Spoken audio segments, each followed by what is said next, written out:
Hello everyone, जैसे कि आप सबको विदित है कि पीछे से कई दिनों से हम प्रतिशत चैप्टर पढ़ रहे हैं। एक बात ध्यान से सुनो कि आज क्लास नंबर 21 प्रतिशत चैप्टर पढ़ रहे हैं और प्रतिशत चैप्टर की आज क्लास नंबर 21 पीछे क्लास नंबर 20 तक सीट फर्स्ट है वो कंप्लीट हो चुकी थी। आज सीट नंबर 2 का पहला क्वेश्चन। बट एक बात ध्यान से सुनो, पिछली क्लास में क्या हुआ था कि अपन ने जो क्वेश्चन नंबर शायद 118 क्वेश्चन नंबर जो 118 था उसकी कैलकुलेशन आई थी 94 गुणा 4 अपॉन 25। इसके बाद मैंने बोला था कि ऊपर नीचे 4 की गुणा कर दो ताकि नीचे 100 बन जाए। फिर सीधा ही कर दिया, क्या कर दिया था, 4 को 4 से गुणा करके छोड़ दिया था, 97 था, 97।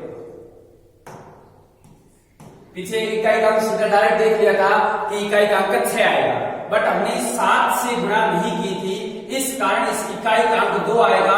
वहां ऑप्शन नंबर डी में होकर ऑप्शन नंबर सी सही होगा।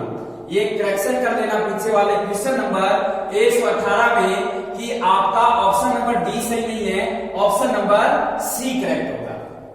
समझ आ गई बात? ये गलती हो गई थी मेरे से, इसमें कैलकुलेशन करते टाइम हमने गलती कर दी थी, बाकी पूरा क्वेश्चन सही है।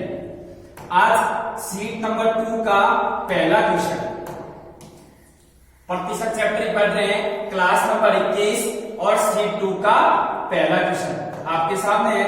देखो क्या लिखा हुआ है, क्या लिखा हुआ है, ताजे फलों में 68% पानी है। क्या है, जो ताजे फल है उसमें 68% पानी है और सूखे मेवों में 20% पानी है। 100 किलोग्राम ताजे फलों से कितने सूखे फल प्राप्त किए जा सकते हैं? आपके सामने क्या है कि ताजे फलों में 68% पानी है और जो सूखे मेवे हैं उनमें 20% पानी है। 100 किलोग्राम ताजे फलों से कितने सूखे फल प्राप्त किए जा सकते हैं? मतलब हमें ऐसे फल प्राप्त करने हैं जिसमें पानी नहीं हो। एक बात बताओ, चाहे पानी हो चाहे नहीं हो, इस क्वेश्चन में प्लग तो कांस्टेंट रहेगा। प्लग क्या रहेगा? कांस्टेंट। अपन को क्या चाहिए, सूखे फल चाहिए या पानी से भरे हुए? हमें कैसे फल चाहिए? सूखे फल। सूखे फल प्राप्त किए जा सकते हैं। एक बात बताओ, अगर ताजे फलों में 68% पानी है तो सूखा कितना है? ये कोई फल अपने आप में 100% होता है, 100% में से 68% पानी है। अगर 68% पानी है तो सूखा कितना है? सूखा है आपके पास 32%। 100 में से 68 गया 32%, कितने किलोग्राम में? 100 किलोग्राम में। और इधर हमें क्या करना है, सूखे मेवे ज्ञात करने हैं। डी का मतलब ड्राई फ्रूट ज्ञात करने हैं। कितने में? 20% पानी है। अगर सूखे मेवों में 20% पानी है तो बताओ सूखे मेवे पानी के बिना कितने? 80%। और अपन को ज्ञात क्या करना है? सूखे फल ज्ञात करने हैं। ताजे फल दे रखे हैं, सूखे फल ज्ञात करने हैं। कैसे करोगे? अब पानी पर कैलकुलेशन करनी है। प्रतिशत से प्रतिशत क्या? 8 के पारे से कितनी बार? 10 बार। 8 के पारे से कितनी बार? 4 बार। 10 के पारे से कितनी बार? 10 बार। 10 को 4 से गुणा किया कितना? 40। तो डी का मान कितना आ गया? 40। और सूखे फल कितने प्राप्त हो गए? सूखे फल है वो 40 केजी प्राप्त हो गए। आपको ताजे फल दे रखे थे, इस फलक तो कांस्टेंट रहेगा, चाहे फल तो फल ही रहेंगे, कांस्टेंट रहेगा। और क्या दे रखा है कि अगर ताजे फलों में 68% पानी है तो बिना पानी के सूखे कितने हैं? 32%। कितना दे रखा है? 100 किलोग्राम। इसका ड्राई फ्रूट ज्ञात करना है और पानी के साथ कितना दे रखा है? 20%। तो बताओ सूखे कितने हैं? 80%। तो सूखे कितने आ जाएंगे कैलकुलेशन करने पर? 40 केजी। समझ आ गई बात? नेक्स्ट पहला क्वेश्चन और ये दूसरा क्वेश्चन। दूसरा क्वेश्चन देखो आपके सामने क्या लिखा हुआ है, ध्यान से पढ़ो।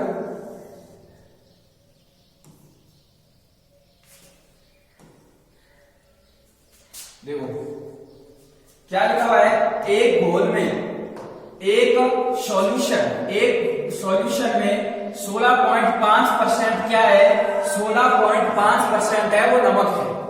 मतलब 1 बिलियन में 16.5% आपका सॉल्ट है। और क्या बोला गया, जिसमें से 18 लीटर पानी का वाष्पीकरण हो जाता है।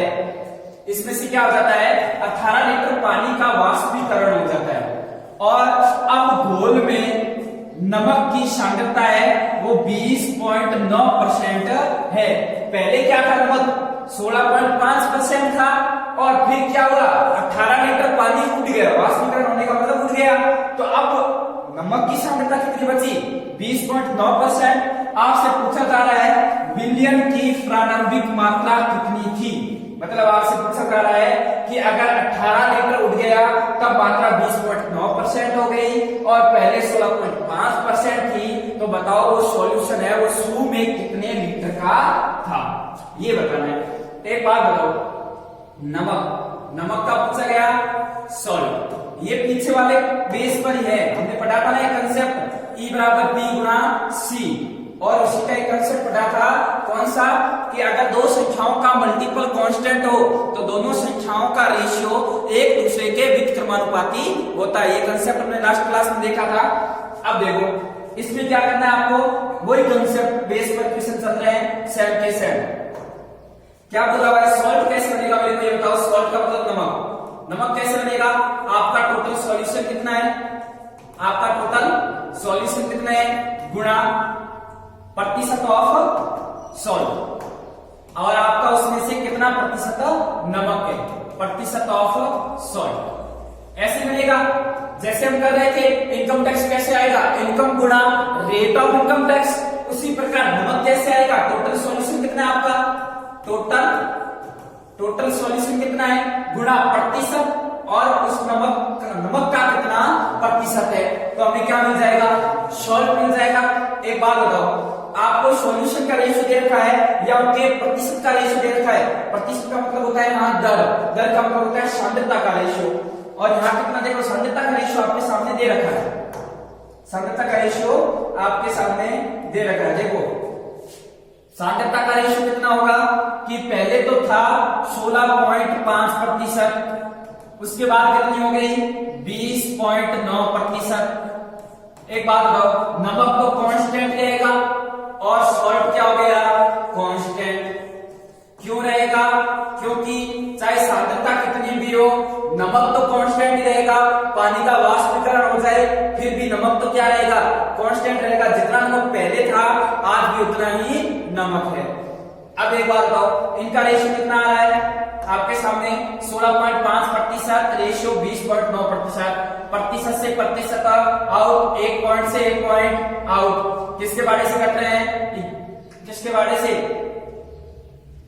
11 के पारे से कट रहे हैं क्या, 11 के पारे से कितनी बार, एक बार यहाँ एक, फिर 9 बचा 19 बार, और ये 11 के पारे से कितनी बार, एक बार, और फिर कितने बचा पीछे 5, तो कितनी बार 5 बार।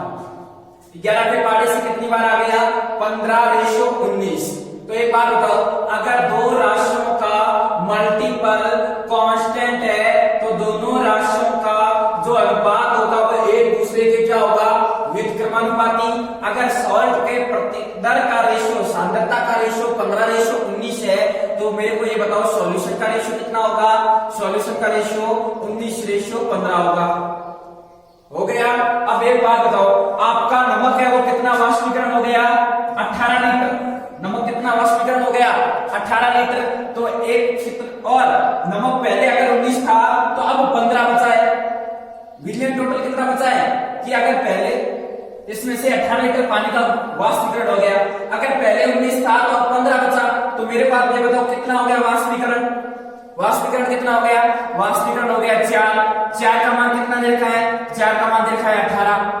कितने गुना है, कितनी बार जाएगा, 4 बार, 4 चौक 16, 2 बचा 0.5, 4.5 गुना। तो आपसे क्या पूछा जा रहा है कि विलयन की शुरू में मात्रा कितनी थी, शुरू में मात्रा कितनी थी 19 का मान भी कितना होगा 4.5 गुना। 19 पंचा 95 का 5/9, 19 चौक 76 और 9 कितने हो गए 85। कितने हो गए 85, तो आंसर कितना हो गया 85.5 लीटर। वैसे ही हमें पता चल गया था कि आंसर पॉइंट में आने वाला है, तो पॉइंट में ये भी ऑप्शन नहीं है, ये भी ऑप्शन नहीं है, ये भी ऑप्शन नहीं है। ऑप्शन नंबर कौन सा होगा, ऑप्शन नंबर ए। समझ आ गया।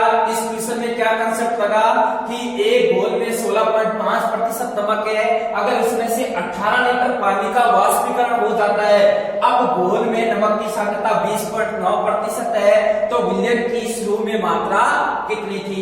एक पहले नमक कैसे आएगा, नमक आएगा सॉल्ट, सॉल्ट क्या रहेगा कांस्टेंट रहेगा, नमक तो कांस्टेंट रहेगा। सांद्रता का रेशियो कितना हो गया 15:19, तो सॉल्यूशन का रेशियो कितना हो जाएगा 19:15। लास्ट क्लास में कंसेप्ट पढ़ा था अपन ने।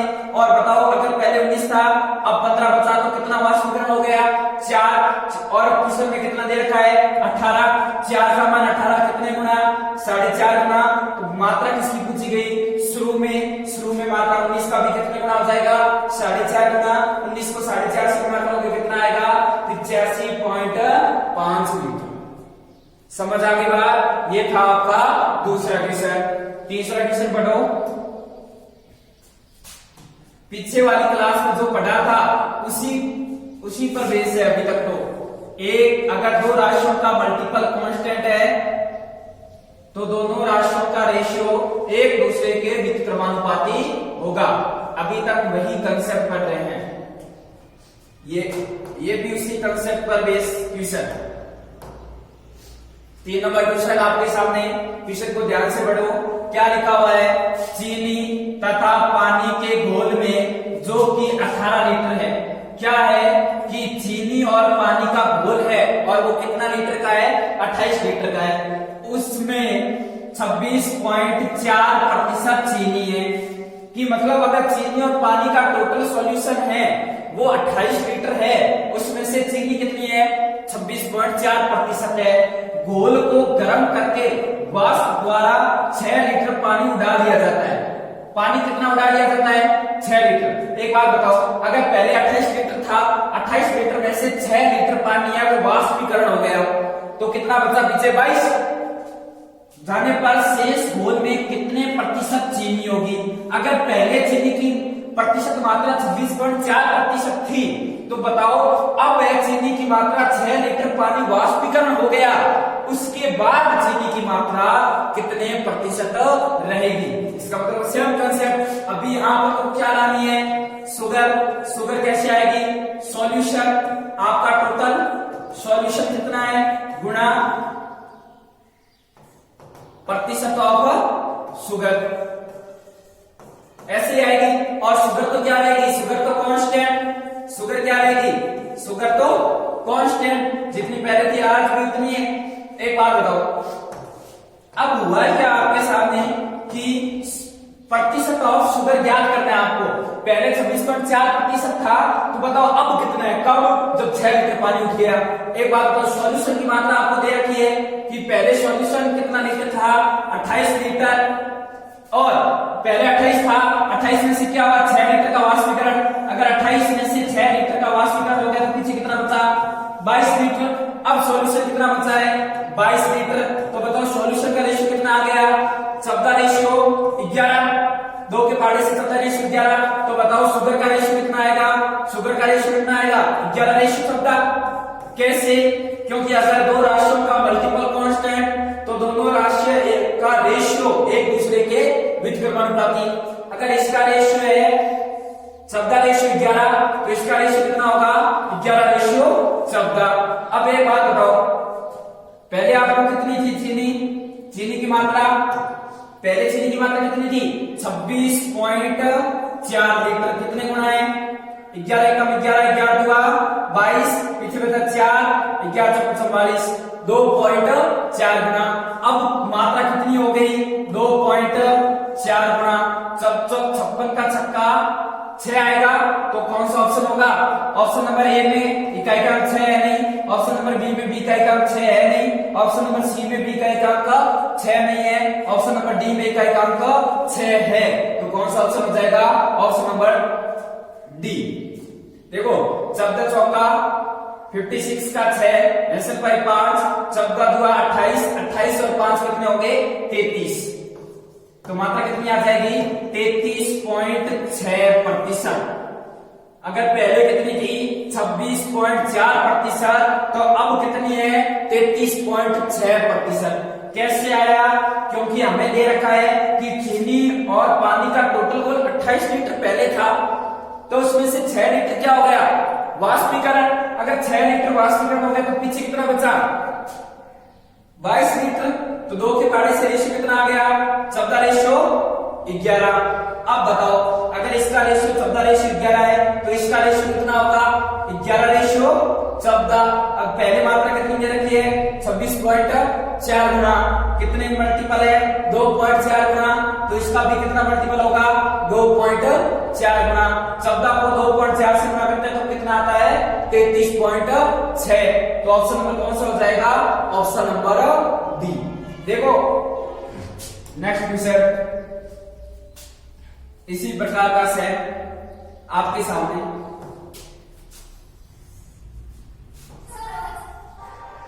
देखो क्या लिखा हुआ है,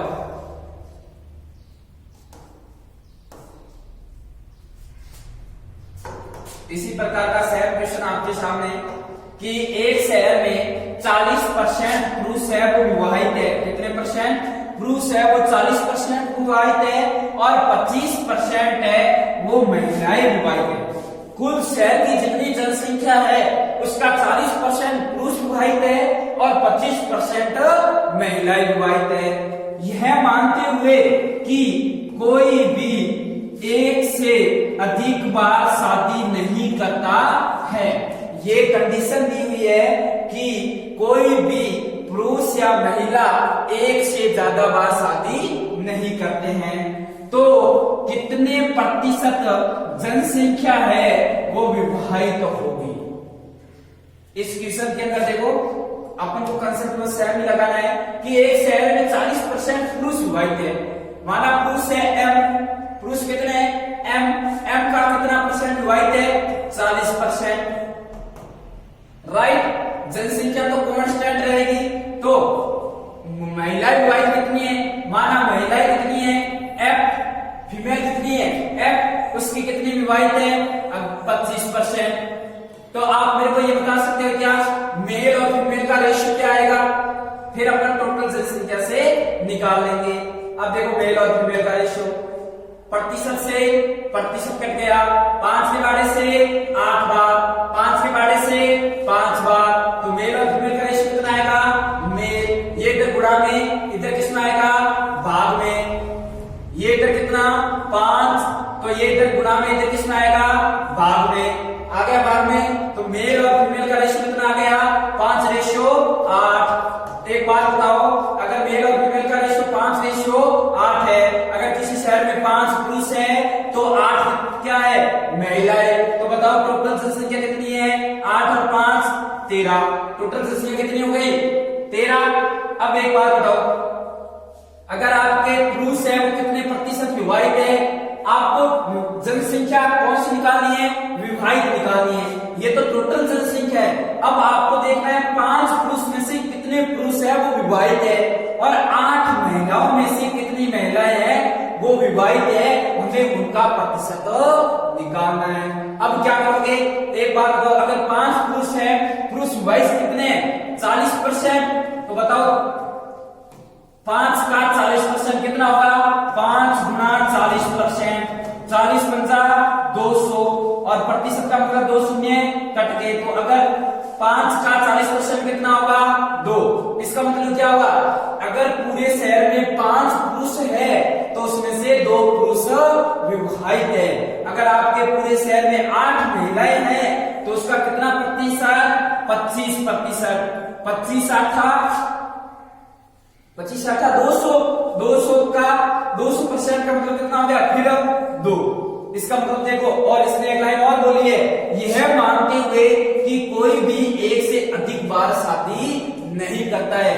ये भी यहाँ देखो कि अगर 5 में से 2 पुरुष विवाहित है और 8 में से 2 महिलाएं विवाहित है, इसका मतलब क्या होगा, इसका मतलब एक से अधिक बार किसी ने शादी नहीं की है। अब देखो नेक्स्ट आपके सामने आपको क्या निकालना है कि टोटल जनसंख्या का कितने प्रतिशत विवाहित है। विवाहित कितने हैं 2 पुरुष विवाहित है, 2 महिलाएं विवाहित है, तो विवाहित कितने हैं? 4 विवाहित हो गए, प्रतिशत निकालना है तो गुणा 100, तो कितना हो गया? 400 बट्टा 13। पहले भाग कितनी बार जाएगा? 13 किया 39, एक बचेगा 10, तो 30 पॉइंट। कौन सा ऑप्शन आएगा? Option number C. Option number D भी नहीं होगा, ऑप्शन नंबर बी भी नहीं होगा, ऑप्शन नंबर ए भी नहीं होगा, ऑप्शन नंबर कौन सा होगा? सी। लगभग कितना आएगा? 30.8% है वो पूरी जनसंख्या के लोग विवाहित है। अब देखो, अगर ये लाइन बोली हुई है, ये है मानते हुए कि कोई भी एक से अधिक बार शादी नहीं करता है। अगर आपने पुरुष 2 निकाल दिए तो ऑटोमेटिक महिलाएं कितनी आने वाली है? 2 ही आने वाली है, क्योंकि क्वेश्चन खुद बोल रहा है कि एक से अधिक बार कोई शादी नहीं करता है। तो आप 2 ये निकाल के अपना टाइम बचाने के लिए सीधा 4 हो जाता। अगर 2 पुरुष विवाहित है तो 2 महिलाएं विवाहित होगी, तो कितने हो गए? 4 बटा 13 का परसेंट कितना आएगा? 400 बटा 13, 400 बटा 13 का मतलब कितना हो गया? 30.8%। नेक्स्ट, अब देखो पहला क्वेश्चन, दूसरा क्वेश्चन और तीसरा क्वेश्चन। देखो पहला क्वेश्चन, दूसरा क्वेश्चन, तीसरा क्वेश्चन अभी मैंने करवाया। देखो इस सब में क्या हो रहा है कि 2 संख्याओं का मल्टीपल, इसमें भी क्या हो रहा है? 2 संख्याओं का मल्टीपल अगर कांस्टेंट है तो दोनों राशियों का रेशियो एक दूसरे के व्युत्क्रमानुपाती। इसमें भी क्या हुआ? अगर 2 राशियों का मल्टीपल कांस्टेंट है तो रेशियो एक दूसरे के व्युत्क्रमानुपाती। इसमें भी क्या हुआ कि अगर 2 राशियों का मल्टीपल कांस्टेंट है तो रेशियो एक दूसरे के व्युत्क्रमानुपाती। अब देखो इस टाइप पर इतने ही प्रकार के क्वेश्चन बन सकते थे। लास्ट टाइप हमने क्या पढ़ा था? एक बार और रिवाइज करवा देता हूं कि कंसेप्ट क्या था? इफ यदि a गुणा b 2 राशियों का मल्टीपल है, वो क्या है? कांस्टेंट। 2 राशियों का मल्टीपल क्या है? कांस्टेंट है, तो इन दोनों राशियों का रेशियो एक दूसरे के क्या होगा? व्युत्क्रमानुपाती होगा। अभी तक हमने इस कंसेप्ट पर कितने क्वेश्चन बन सकते हैं वो सभी प्रकार के क्वेश्चन कर लिए। अब देखो आज एक नया कंसेप्ट, और नया कंसेप्ट, उस कंसेप्ट का नाम है income based concept. Income based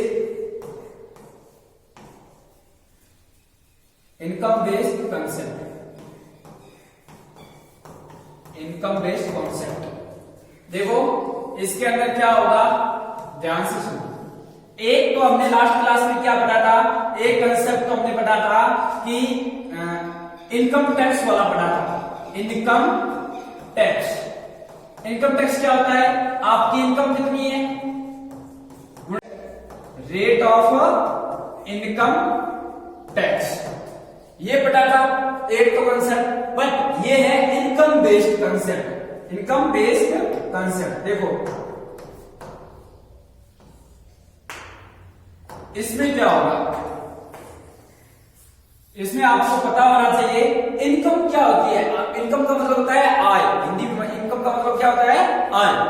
आपकी आय क्या है, आपकी आय कितनी है? आपसे कोई पूछे कि आपकी टोटल आय कितनी है महीने की, तो आप क्या कहोगे? मेरे महीने का खर्चा इतना है और मैं इतना बचा लेता हूं। अगर खर्चे को और आपने जो बचाया दोनों को जोड़ दिया तो आपको क्या बचाएगी? टोटल महीने की आय या साल की आय। कैसे आएगा? आपको पता होना चाहिए कि आपकी टोटल इनकम कितनी होती है। टोटल इनकम देखो, आपकी इनकम कितनी होती है? इनकम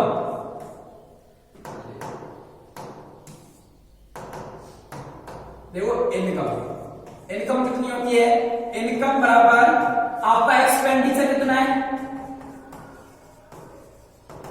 एक्सपेंडिचर कितना है प्लस आपकी सेविंग्स कितनी है, यही होगी आपकी टोटल इनकम।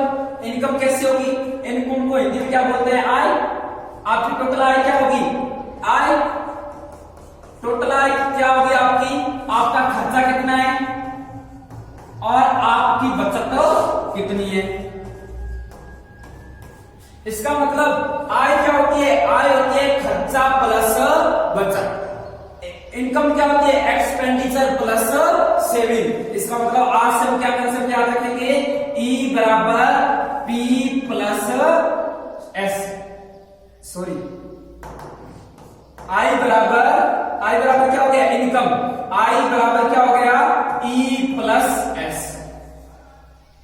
नया कंसेप्ट आपके सामने क्या हो गया कि इनकम क्या होती है, इनकम होती है एक्सपेंडिचर प्लस सेविंग। और एक लास्ट क्लास में बताया वो क्या था, एक्सपेंडिचर क्या होता है, पी गुणा सी, कीमत गुणा कंज्यूम, खर्चा बराबर कीमत गुणा उपभोग।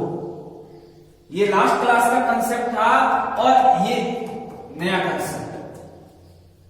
अब आप दोनों में कंफ्यूज मत हो जाना कि आय तो क्या होती है, टोटल आय आपकी, आपसे कोई पूछे आपकी आय कितनी है तो आप क्या कहोगे, मेरे महीने का खर्चा इतना है और मैं इतना बचा लेता हूं तो टोटल आय होगी। और आपसे कोई पूछे आपका खर्चा कितना है, एक्सपेंडिचर कितना है, तो आप कहोगे आप कोई वस्तु लेने गए उसका एक्सपेंडिचर कितना है कि कीमत इतनी है और इतने प्रतिशत का मैंने उपभोग किया, तो ई बराबर एक्सपेंडिचर बराबर क्या हो गया, कीमत गुणा उपभोग। और आय बराबर क्या हो गया, आय क्या होती है आपकी टोटल आय, आपका खर्चा कितना है और आप महीने के कितने बचा लेते हो। इसी बेस्ड पर, इस कंसेप्ट पर पेपर में बहुत ज्यादा क्वेश्चन पूछे जाते हैं और मैं आपको इस पर 20 से 30 क्वेश्चन कराऊंगा सिर्फ इस कंसेप्ट पर। आई बराबर ई प्लस एस, इनकम बराबर एक्सपेंडिचर प्लस सेविंग। देखो इसी पर बेस्ड आपके सामने 5वां क्वेश्चन को पढ़ते ही आपको पता चलना चाहिए कि इसके अंदर कौन सा कंसेप्ट लगेगा। लिखा हुआ साफ साफ दिखाई दे रहा है कि कौन सा कंसेप्ट लगने वाला है। पढ़ो क्वेश्चन को ध्यान से। क्वेश्चन नंबर 5, क्वेश्चन नंबर 5 देखो, राघव अपनी आय का 80% खर्च करता है। 80% क्या कर देता है, खर्च कर देता है। यदि उसकी आय में 12% की वृद्धि की जाती है और बचत में 10% की कमी होती है तो उसके खर्चे में वृद्धि प्रतिशत ज्ञात करो। एकदम लो क्वालिटी का क्वेश्चन इस कंसेप्ट पर। एक बात बताओ, किसी व्यक्ति की इनकम अपने आप में कितना परसेंट होती है, 100%। कोई व्यक्ति अगर 10 महीने के 10,000 कमा रहा है तो भी उस आदमी के लिए उसकी इनकम महीने की 100%। अगर कोई 1 लाख रुपए कमा रहा है तो इसका मतलब उस व्यक्ति के लिए अपनी इनकम एक महीने की 100%। इसका मतलब इनकम कितने परसेंट होती है, हमेशा ही इनकम अपने आप में 100% होती है। इसका मतलब क्या हुआ, इसका मतलब ये हो गया कि इनकम बराबर क्या होता है, इनकम बराबर होता है एक्सपेंडिचर प्लस सेविंग। राघव अपनी आय का 80% खर्च करता है। राघव अपनी आय का खर्च कितना करता है, 80%। एक बात बताओ, अगर राघव ने 80 खर्च कर दिए और इनकम कितनी होती है, इनकम होती है 100, तो बताओ बचाए कितने, बचाए 20। ये आपको खुद सोच के निकालना पड़ेगा। समझ आ गई बात कि इनकम अपने आप में कितनी होती है, इनकम अपने आप में 100% होती है। अब एक बात बताओ, अगर राघव ने 80% खर्च कर दिया और उसकी टोटल इनकम 100% थी तो बताओ राघव ने बचाए कितने, 20%। तो 80 और 20 को जोड़ने पर वापस कितने हो रहे हैं, 100। अब क्या हुआ, यदि उसकी आय में 12% की वृद्धि होगी, 12 कितनी वृद्धि हुई है, 12% की वृद्धि हुई है। अगर 12% की वृद्धि हो गई और 100 पर डायरेक्ट वृद्धि क्या होती है प्रतिशत में, 100 में 12% जोड़ देंगे कितना हो जाएगा, 112%।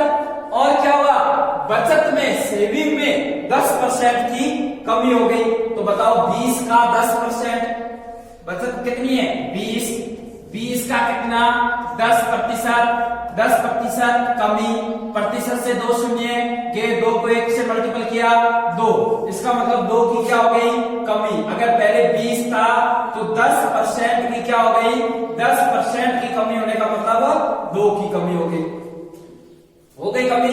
तो आपसे पूछा जा रहा है खर्चे में कितने प्रतिशत की वृद्धि होनी चाहिए। एक बात बताओ, टोटल कितना होना चाहिए, 112, ये 2 है और ये कितना है, सॉरी 2 की कमी हो गई, 20 में से 2 की कमी लिख देते हैं। एक बार सीधा लिख के बता देता हूं, फिर मैंने डायरेक्ट करना शुरू होगा ना। 2 की 20 में से 2 की कमी हो गई तो कितना बचा पीछे 18। 20 में से 2 की क्या हो गई कमी हो गई तो पीछे कितना बचा 18। एक बात बताओ, टोटल इनकम बराबर एक्सपेंडिचर प्लस सेविंग होना चाहिए, बराबर होना चाहिए। अगर ये 112 है, टोटल 112 है, उसमें से सेविंग 18 है, तो बताओ एक्सपेंडिचर कितना होगा। 112 में से 18 घटा दो, कितने बचेंगे पीछे 94। पीछे कितने बचेंगे 94। एक बार अब आपसे क्या पूछा जा रहा है, अब देखो जोड़ के देखो 94 और 18 जोड़ने पर 112 आ रहे हैं। 8 4 12 का 10 रुपए 1 10 2, 8 4 12 का 10 रुपए 1 9 1 10 10 1 11, तो कितने हो गए 112। आपसे पूछा क्या जा रहा है, खर्चे में कितने प्रतिशत की वृद्धि हुई, बताओ खर्चे में कितने प्रतिशत की वृद्धि हो गई। खर्चा कितना बढ़ गया, 80 से कितना हो गया 94, कितना बढ़ गया 14। आपसे क्या पूछा जा रहा है, प्रतिशत वृद्धि पूछी जा रही है। प्रतिशत कैसे आएगा, आपका खर्चा 14 बढ़ गया और शुरू में वैल्यू कितनी थी, शुरू में थी 80, ऐसे आएगा। और प्रतिशत निकालने के लिए गुणा 100। अब देखो 1 0 से 1 0, 2 के पाड़े से कितनी बार 5 बार, 2 के पाड़े से कितनी बार 4 बार, 2 के पाड़े से कितनी बार 7 बार, 2 के पाड़े से कितनी बार 2 बार, 7 हुआ 35, 35 में 2 का भाग देने पर कितना प्रतिशत 17.5%। समझ आ गई बात। अब एक बात सुनो, यहां क्या होगा, यहां आपके पहले सेविंग है वो 80, आपका खर्चा आय का 80% खर्च कर देता है। इसका मतलब खर्चा कितना था, अगर खर्चा आपका 80 और इनकम टोटल कितनी होती है 100, अगर 100 इनकम है इसमें से 80% खर्च कर देता है तो बचा कितना लेता है 20%। फिर क्वेश्चन क्या बोल रहा है कि अगर इनकम में 12% की वृद्धि हो जाए और 100 पर डायरेक्ट प्रतिशत में ही वृद्धि होती है, 100 में 12 जोड़ दो 112। और फिर क्या बोल रहा है, अगर सेविंग में 10% की क्या हो जाए कमी हो जाए, 20 में से 10%, 20 का 10% कितना होता है 2, 20 में से 2 कम हो गया तो कितना बचा 18। और अगर ये 18 टोटल 112 तो एक्सपेंडिचर कितना 94, 80 से 94 कितना हो गया 14 बढ़ गया, शुरू में कितना था 80 बढ़ कितना गया प्रतिशत में 17.5%। अब देखो इस क्वेश्चन को आप ऐसे भी सॉल्व कर सकते हो, कैसे, क्योंकि आपको डायरेक्ट वृद्धि ज्ञात करनी है ना, तो आप डायरेक्ट यहाँ वृद्धि या जो कमी हुई है वो ही लिखो। यहाँ क्या लिखो, कितनी कमी हो गई, डायरेक्ट 2 की कमी हो गई। अगर यहाँ 100 अपन को 12 लाना है तो यहाँ बढ़ा देंगे सीधा, डायरेक्ट कितना बढ़ रहा है, जो बढ़ रहा है वो डायरेक्ट लिख देंगे। देखो एक तो तरीका होता है इस क्वेश्चन को करने का, ये आपके सामने जो लिखा हुआ है। एक तरीका और कौन सा होता है कि आपको यहाँ खर्चे में वृद्धि निकालनी पड़ेगी या सेविंग में वृद्धि निकालनी पड़ेगी या इनकम में वृद्धि निकालनी पड़ेगी, तो आप डायरेक्ट ये वैल्यू न लिख के आप डायरेक्ट ये लिख दो कि वृद्धि कितने की हुई है या कमी कितने की हुई है। देखो सेम क्वेश्चन इसी प्रकार का अपन अलग तरीके से करके देख लेते हैं। ये लिखा सेम क्वेश्चन,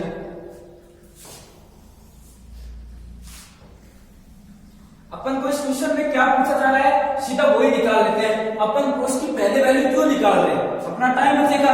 कैसे कि आपके सामने यहाँ पूछा क्या जा रहा है, आपके खर्चा व्यय का मतलब खर्चे में कितने प्रतिशत की वृद्धि हुई, खर्चे में वृद्धि पूछी जा रही है डायरेक्ट, तो आप सीधा वहां वृद्धि ही लिखो, क्यों पहले फाइनल वैल्यू निकाल रहे हो।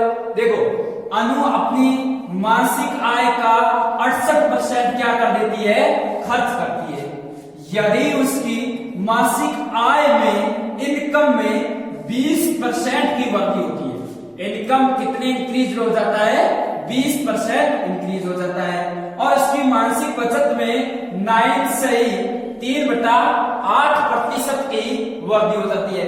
सेविंग में क्या हो जाता है, सेविंग्स में क्या हो जाता है 9 से 3/8% की वृद्धि हो जाती है। तो आपसे पूछा जा रहा है उसके मासिक व्यय में कितने प्रतिशत की वृद्धि होगी। अब एक बात बताओ, हम तो एक बात जानते हैं कि इनकम बराबर क्या होता है, इनकम बराबर होता है एक्सपेंडिचर प्लस सेविंग। हो गया। अब आपको दी आ गई है और पूछा क्या जा रहा है वो सीधा डायरेक्ट करो। आपका आय का 68% खर्च कर देता है। अगर 68 खर्च कर दिया और टोटल आय 100 थी तो बताओ बचा कितना? 32। बचा कितना? 32। अब आपसे खर्चे में वृद्धि पूछी गई, इसमें वृद्धि दी हुई है, इसमें वृद्धि दी हुई है। आप सीधी डायरेक्ट वैल्यू लिख लो। आपको वृद्धि पूछी जा रही है या कमी पूछी जाएगी तो आप डायरेक्ट जितनी वृद्धि हुई है कमी हो गई वही लिख लो, फाइनल वैल्यू लिखने की जरूरत नहीं है। लास्ट में आपको एक तो करके दिखाया गया, वैसे कर देना, नहीं तो बाकी टाइम बचने के लिए देखो क्या अब इसकी वार्षिक आय में 20% की वृद्धि हो गई। आय में अगर 100 पर 20 की वृद्धि, 100 पर 20 की वृद्धि हो गई, इसका मतलब बढ़ कितना गया? 20 बढ़ गया। आप सीधा बढ़ रहा है वो लिख लेते हैं, डायरेक्ट 120 क्यों लिखूं यहाँ, फिर घटाना पड़ेगा वापस। डायरेक्ट बढ़ कितना गया? 20 बढ़ गया। अब क्या हुआ? बचत में 9 से इसका क्या हो गया? देखो 9 8 72, इसको इसी गुणा कर दो। 9 8 72, 72 में 3 जोड़ा 75, 75 बट्टा 8% का चिन्ह हटेगा बट्टा में 100। 25 से कितनी बार? 3 बार। 25 से कितनी बार? 4 बार। तो ये कितना हो गया? 3 बट्टा 32। फ्रैक्शन कितनी हो गई? 3 बट्टा 32। अब क्या हुआ? इसका मतलब मासिक बचत में 3 बट्टा 32 की वृद्धि हो गई। किस पर? 32 पर। अगर 32 पर 3 बट्टा 32 की वृद्धि हो गई, इसका मतलब वृद्धि कितनी हो गई? 3 की। इसका मतलब यहां वृद्धि कितनी हो गई? फिर 3 की हो गई। एक बात तो अगर यहां टोटल आपकी वृद्धि 20 हुई है, यहां वृद्धि 3 हुई है, तो बताओ बचत में खर्चे में कितनी वृद्धि हुई? खर्चे में वृद्धि हो गई 17 की, क्योंकि टोटल वृद्धि कितनी हो गई? 20। 17 और 3 20। आपसे पूछा क्या जा रहा है? खर्चे में कितने प्रतिशत की वृद्धि हुई? वृद्धि कितनी हुई? 17 की। और प्रारंभ वैल्यू कितनी थी? 68। तो कितना आ जाएगा? 1/4। 1/4 का मतलब कितना परसेंट होता है? 1/4 का मतलब 25%। तो कितनी वृद्धि हो गई? डायरेक्ट वृद्धि हो गई 25%। समझ आ गई बात? इससे आपका टाइम बचा। देखो यहां आपसे कमी या वृद्धि डायरेक्ट पूछी जा रही है, तो आप यहां डायरेक्ट क्या कर दो? जो वृद्धि हुई है, जो कमी हुई है, उसी को लिख दो। समझ आ गई बात? इस प्रकार का स्वयं क्वेश्चन और करते हैं। तो 7 नंबर क्वेश्चन आपके सामने देखो।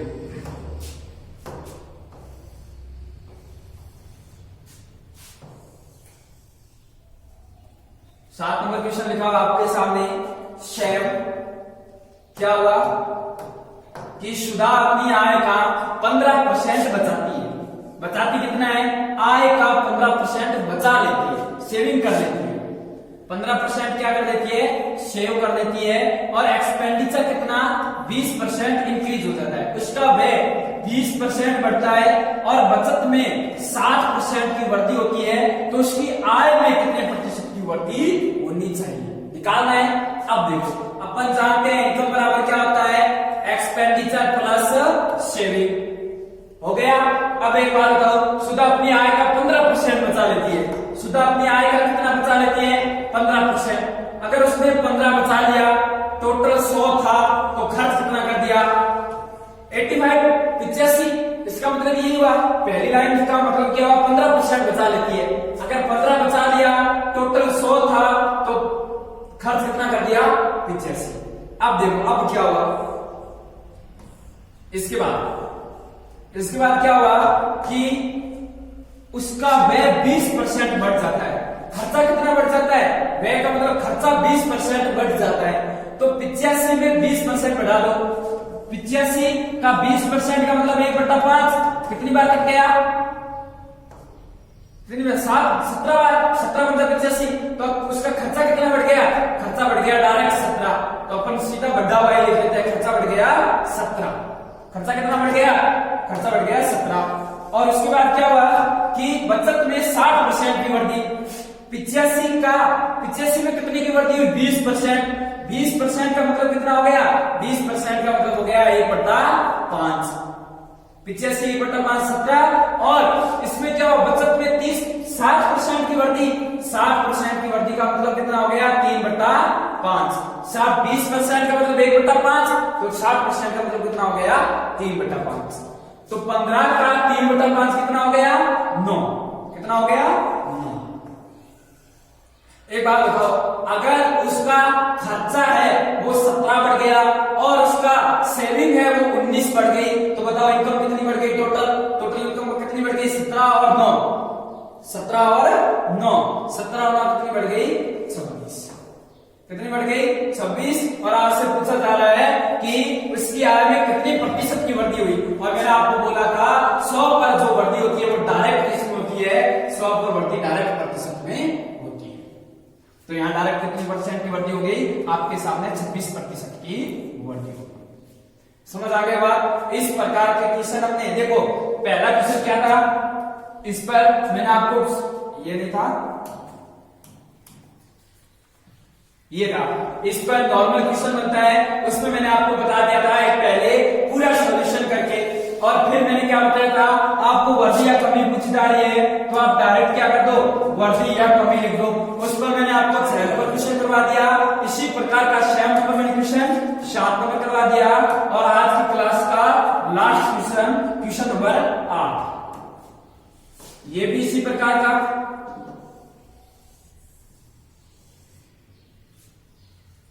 देखो क्या लिखा हुआ है,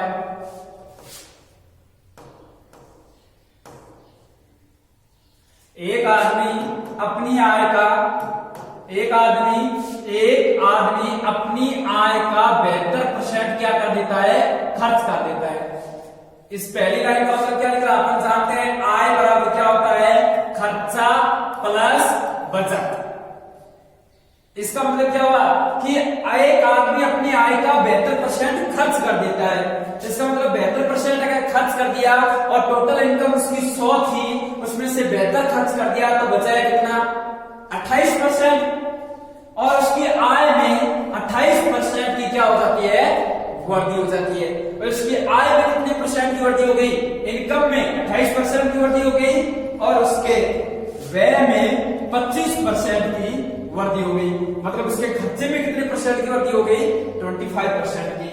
तो उसकी बचत में प्रतिशत वृद्धि हुई या कमी हुई, वो पहले पता करो और 1 दशमलव तक सही उत्तर लिखो। डिक्रीज का मतलब होता है कमी होना, और इंक्रीज का मतलब होता है वृद्धि होना।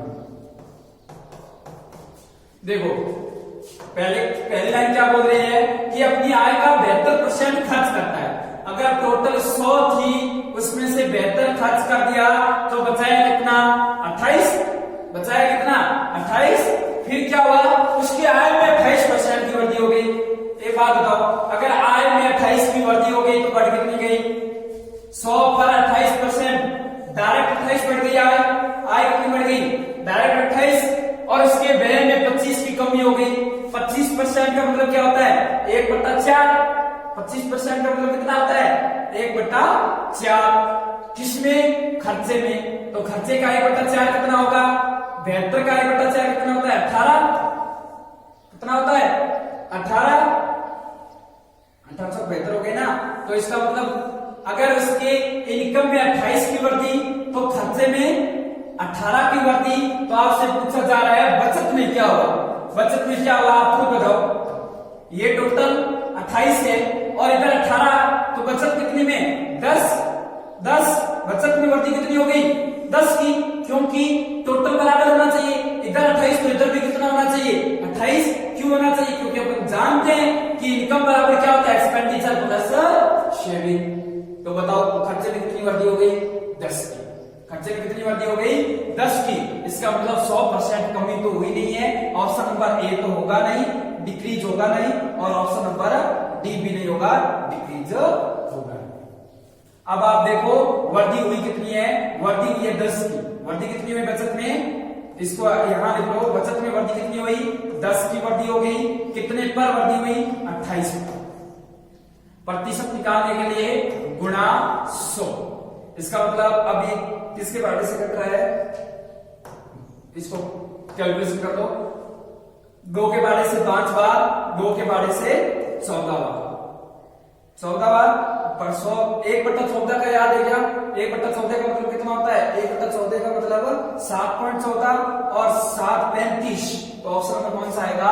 ऑप्शन नंबर लगभग आएगा 35.7%। क्योंकि अपन को फ्रैक्शन याद है तो यहां 100 लिखने की जरूरत नहीं है, क्योंकि अपन क्या जानते हैं 1/14, अपन क्या जानते हैं 1/14 का मतलब कितना होता है 7.14 होता है लगभग, कितना होता है 7.14। इसका कितने गुणा करना है, इसका 5 गुणा, कितना आएगा 5 और 20 का 0, ऐसे भाई 2, 5 और 2 7 और 7 को 5 से गुणा किया 35.7%। तो लगभग कितना आएगा 35.7% की क्या हुई है, इंक्रीज हुआ है, कमी नहीं हुई है, वृद्धि हुई है। समझ आगे बात। ऑप्शन नंबर कौन सा होगा, ऑप्शन नंबर सी। आज की क्लास में हमने क्या पढ़ा, आज की क्लास में पहले तो देखे थे कि अगर दो संख्याओं का मल्टीपल कांस्टेंट है तो दोनों संख्या एक दूसरे के व्युत्क्रमानुपाती होती है, और उसके बाद नया कंसेप्ट पढ़ा इनकम बराबर क्या होता है, इनकम बराबर होता है एक्सपेंडिचर प्लस सेविंग। और नेक्स्ट देखेंगे नेक्स्ट क्लास में।